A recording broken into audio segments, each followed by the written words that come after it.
తెలీదు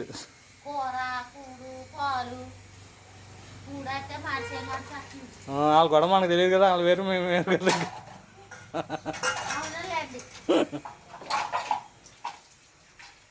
అమ్మగారు ఎలా వండుతారో కూడా చూడలేదు, కానీ నేను కొండలో ఎలా మాడుతున్నారో మాడతాలేదు.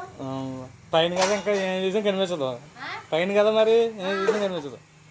మార్చుకోలేండి, దగ్గరనే వండేస్తాను.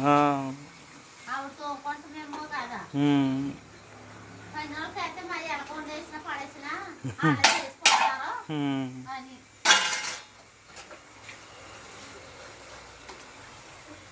అయ్యి బాగా